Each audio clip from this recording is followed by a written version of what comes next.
কম বেশি করে আমরা অনেকগুলি পাচ্ছি। কারণটা হচ্ছে এটা একটা কমন ডিজিজ হয়ে গেছে। মানে আজকে শ্বাসকষ্ট যদি সমস্যা বলা হয়, ব্রিথিং যে প্রবলেমটা বলা হয়, আপনি দেখুন যারা অত্যধিক পরিশ্রম করছে বা যারা কিছু জোর করে কথা বলে নেওয়া, মানে এখন বাচ্চাদেরও কিন্তু দেখা যাচ্ছে কি সিওপিডি প্রবলেমগুলো আসছে।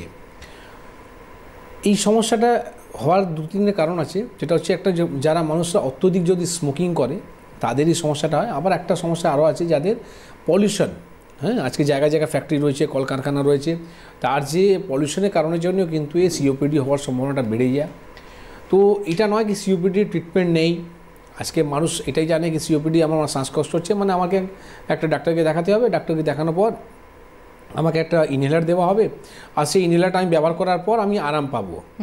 কথাটা নোট করুন, আরাম পাবেন, কিন্তু আপনি ভালো হতে পারবেন না, ঠিক না? ভালো যে শব্দটা আসতে গেলে আপনাকে আয়ুর্বেদে কনভার্ট করতে হবে। কারণটা হচ্ছে যখনই ক্রনিক ওয়ার্ডটা যখন এসে গেল, মানে ক্রনিক যখন শব্দ এসে গেল, মানে এটা পুরনো, যে কোনো পুরনো ডিজিজ, মানে ইনকিউরেবল ডিজিজ বা আপনার ক্রনিক ডিজিজ যদি থাকে তাহলে কিন্তু আপনাকে আয়ুর্বেদে টার্ন করতে হবে। মডার্ন মেডিসিন আপনাকে হেল্প দিতে পারে, রোগকে থামাচাপা দিতে পারে, কিন্তু নির্মূল করতে পারে না। আজকে দেখুন আমাদের যে আমরা যখনই একটা বেলুনকে যখন হাওয়া দিই তখন কি বেলুনটা যখন বড় হয়, তো এই যে এয়ারটা যখন আমরা দিচ্ছি না, মুখ থেকে যে হাওয়াটা দিচ্ছি, সেই জিনিসটা যখন সরু হয়ে যাবে তাহলে কী হবে, তাতেই কিন্তু বেলুনটা ফুলবে না, ফুলতে গেলে সময় লাগবে। ঠিক ওই রকমই আমাদের যে নিঃশ্বাসের নলিটা রয়েছে, এই নিঃশ্বাসের নলির মধ্যে আমাদের যে আমরা যে অক্সিজেন যেটা রয়েছে, এই নিঃশ্বাসের যে নলিটা রয়েছে, এটা কিন্তু কী হয়ে যায়, ইনফ্লামেশন হওয়ার কারণের জন্য এটা শুরু হয়ে যায়।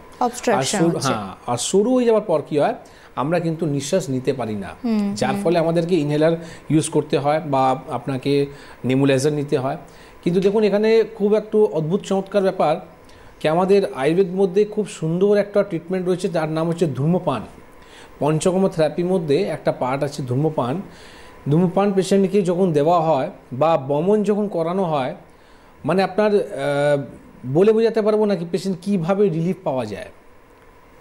এই রকম একটা ডিজিজ, মানে পঞ্চকর্ম থেরাপি, মানুষরা এটাই ভাবে এখন নাকি শুধু তেল মিশিয়ে দেওয়া বা হয়তো স্টিম বক্সে বসিয়ে আমাকে ঘামগুলোকে বার করে দেওয়া বা ঠিক আছে, বা কিছু আপনাকে উদ্বর্তন, মানে আপনাকে কিছু হার্বস, ড্রাই হার্বস দিয়ে করে দেওয়া। কিন্তু পঞ্চকর্ম থেরাপি একটা ভাস্ট সাবজেক্ট, যেখানে পেশেন্ট মানে বলতে পারেন আপনি এই রকম ডিজিজ নিয়ে ভালো করে আপনার আইডিয়া নেই। যেখানে আমাদের উপর, মানে আমাদের যখন লাংসে যখন কোনো রকম সমস্যা থাকে বা ঠোঁটের মধ্যে রয়েছে বা আপনি কোনো রকম মুখের মধ্যে, কানের মধ্যে, চোখের মধ্যে, মাথার মধ্যে যদি কোনো রকম আপনার প্রবলেম হয়ে থাকে, তো ধূম্রপানের মধ্যে আপনার কিন্তু খুব ভালো একটা বেনিফিট পাওয়া যায়। সেখানে পেশেন্ট সিওপিডির মধ্যে আপনি বলবো কি আপনার কোনো নেবুলাইজার নেওয়ার দরকারই নেই, আপনি ধূম্রপান করুন। আর এখন আমরা আরও খুব সুন্দরভাবে আগামী 1 তারিখ থেকে 1 জানুয়ারি থেকে আমরা চালু করেছি কি পেশেন্ট যে পেশেন্টে দরকার রয়েছে আজকে চোখের জন্যে, যাদের চোখে ছানি পড়েছে, এই চোখে ছানির জন্য আমাদের কি দেওয়া হয়, নেত্রতর্পণ করা হয়, বা চোখে যদি কোনো রকম সমস্যা হয়ে থাকে তাদের জন্য কিন্তু নেত্রতর্পণ করা হয়। কেন সেই পঞ্চকর্ম থেরাপিটা করাবে, দরকার নেই, আপনি শুধু নেত্রতর্পণ করবেন। এই 1 তারিখ থেকে আমরা এটা চালু করেছি কি যেই পেশেন্টে যেটা রিকোয়ারমেন্ট রয়েছে আমরা সেটাই করাবো, যাতে পেশেন্ট সুস্থ হতে পারে আর তার বাজেটের মধ্যে কাজ হতে পারে। এই কারণের জন্য আমরা এখন করেছি যাদের চোখের সমস্যা তাদের আমরা নেত্রতর্পণ করাচ্ছি।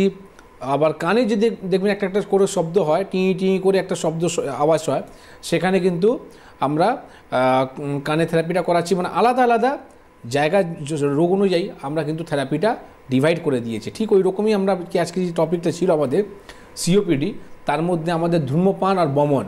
আজকে বলুন না, যে পেশেন্টগুলো থেরাপি করেছে বা যে পেশেন্টরা অন্য জায়গায় গিয়ে থেরাপিটা করেছে, বলুন তো কাদের বমন হয়েছে বা কাদের ধূম্রপান হয়েছে, জানেই না।